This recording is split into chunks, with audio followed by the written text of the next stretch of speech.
Hunting has been a part of my life since I was a little boy. My father and family and friends used to always go hunting. I'll never forget watching them, from behind the scenes and learning the ropes just by being there and watching them and what that meant to me and what that instilled in me. Now I'm behind the scenes again for a whole different reason.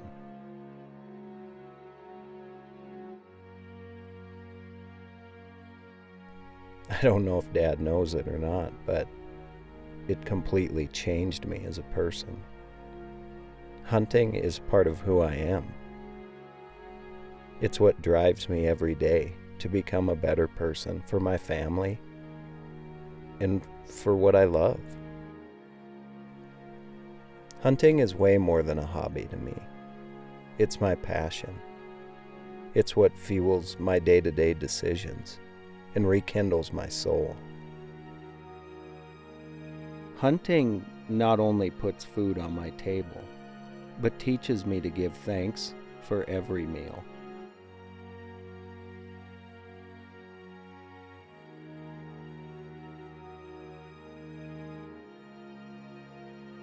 Bow hunting elk has been in my heart ever since I heard my first elk bugle.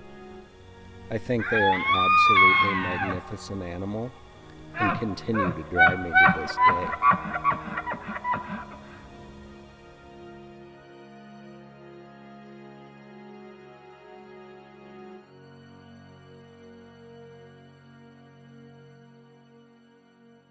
This is who I am, and this is Into High Country.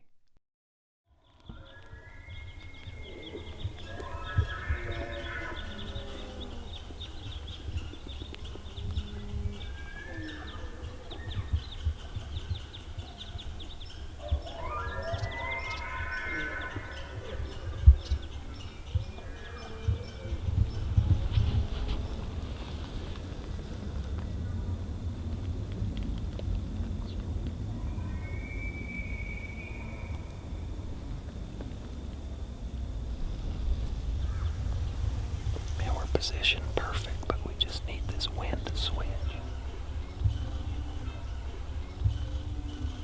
We're waiting on the thermals right now. They're just drifting down, but the sun is now gathering heat. We're in position perfect to where they want to come to bed, so hopefully the wind switches before they get to us. I just don't want to make a move. Jeez, sounds like Jurassic Park.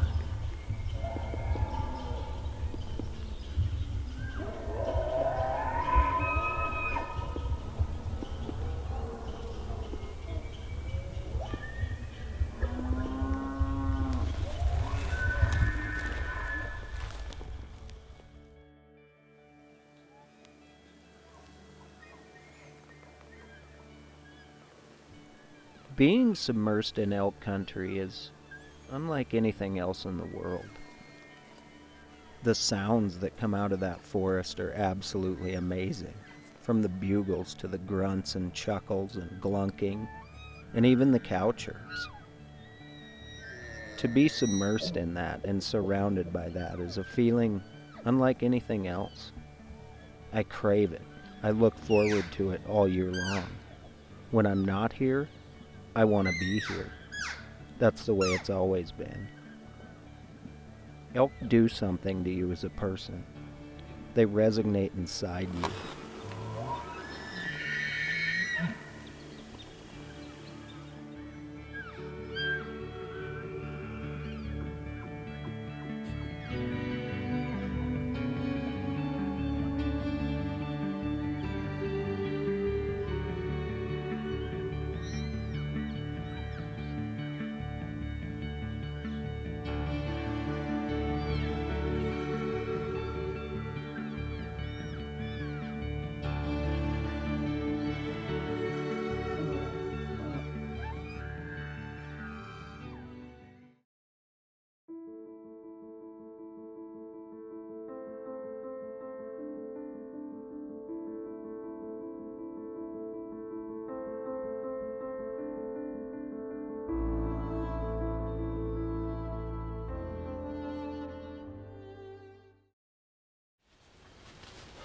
Okay guys, I'm at the wall tent. It is September 21st. I literally just rolled into camp here and started unloading my stuff. It's about 2 o'clock in the afternoon. Got out and I can hear bulls screaming back over here right now. So I'm just getting all my stuff gathered up here. I'm gonna get some water in the pack and head after them. I have a decent wind. I'm gonna have to make a little bit of circle around, so I'm gonna hop on my bike, make a loop around them here real quick. Not waste any time. So anyway, looking forward to this. It's a good sign when you show up into camp and bulls are already bugling. So we'll see what happens.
I just got out to where I was going to hunt this evening, and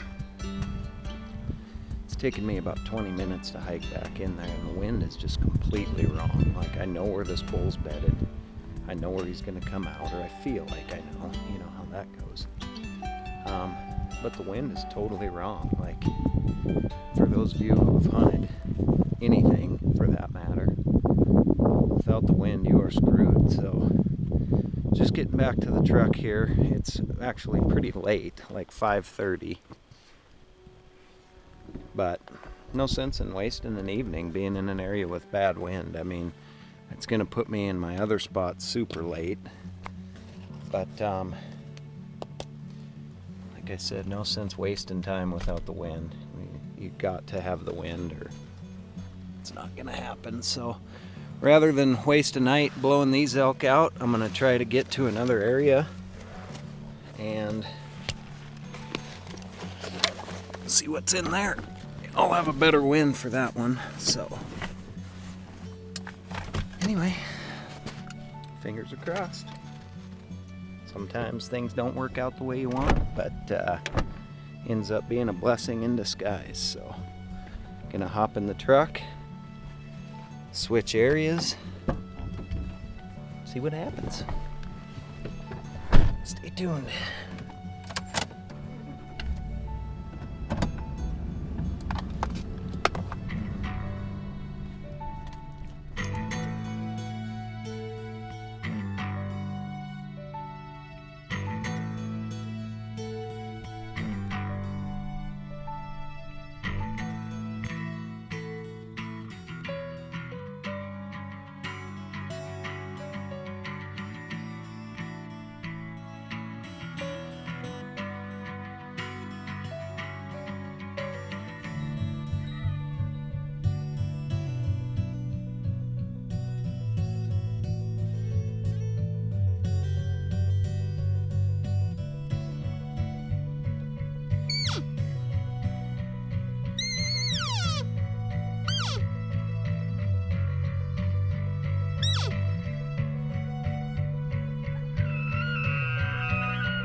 When you've been hunting an animal for years and dedicated a good portion of your life to it and things aren't working, you begin to second guess yourself as a hunter or on your strategies if maybe you need to adapt or change.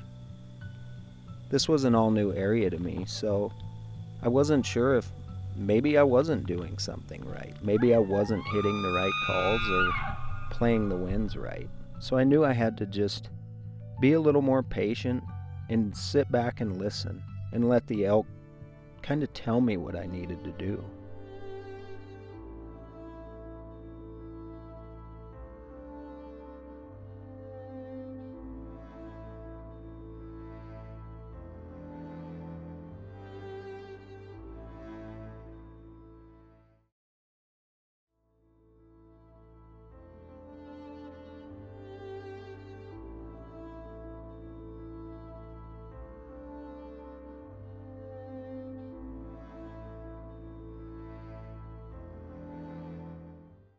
Well guys, it's October 8th. Just following what sounds like about 3 different bulls bugling over the hill here. It's starting to get late in the game. I've never hunted this area, but I've heard that calling gets really good here late in the year, so I'm gonna set up and just do some calling because it actually sounds like most of the bulls are across on the neighbors, I think. So fingers are crossed.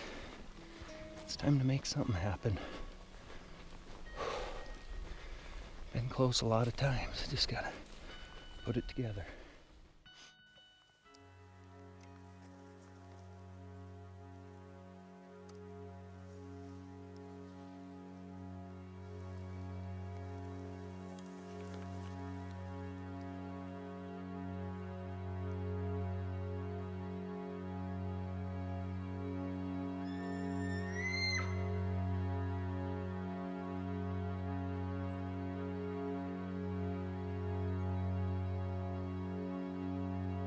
The moments before killing an animal are almost surreal, like a flashback to all of the preparation you've put in to get to this moment. Every last practice shot you've taken counts for this one arrow, this one opportunity.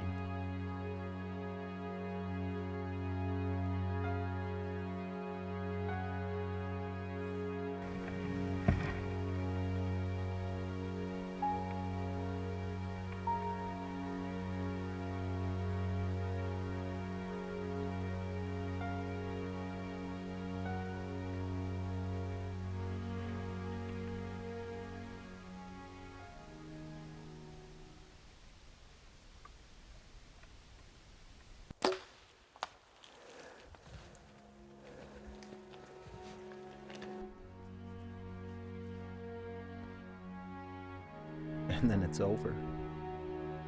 And you don't even really know how it happened. It's just over.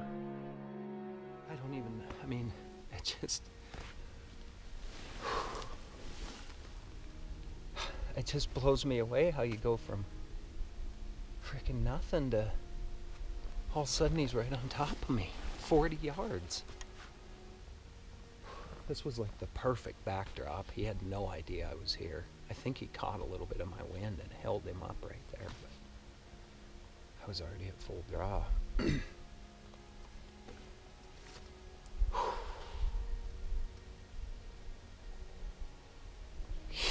Yes.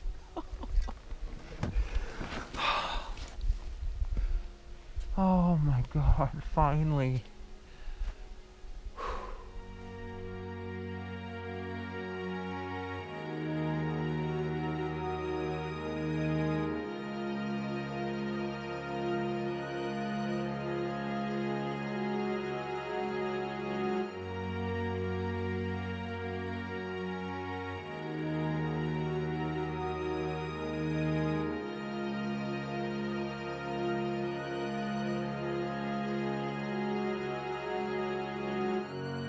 There it is. I mean, the end result to just an absolutely amazing archery season here in Montana.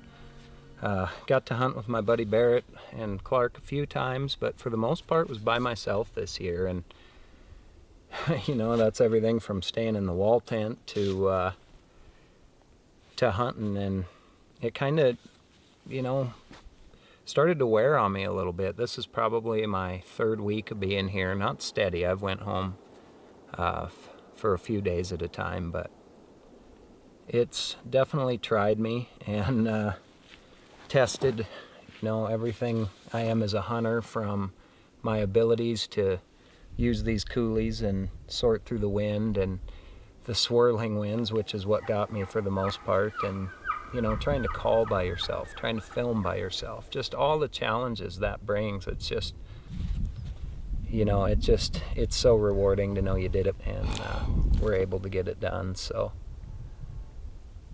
I'm gonna start cutting up on this guy. I'm definitely gonna have to quarter him and probably cape him.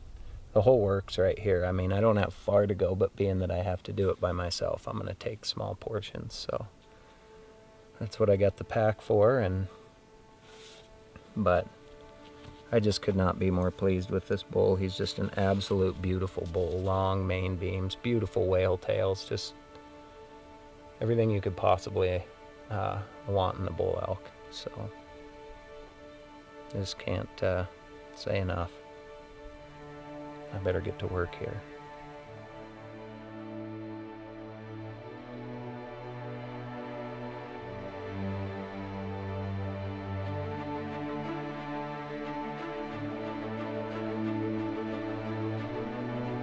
In the end, this hunt worked out exactly how it should have. Just like everything in life, if you believe in something enough and you work hard enough at it, eventually everything will come together. And all those past steps you've made in the build-up to this moment will all make sense and fall into place. I've learned to just go with it, go with the flow. If you spook an elk, that's just the way it was meant to be. And when you kill one, that's just the way it was meant to be. Everything happens for a reason.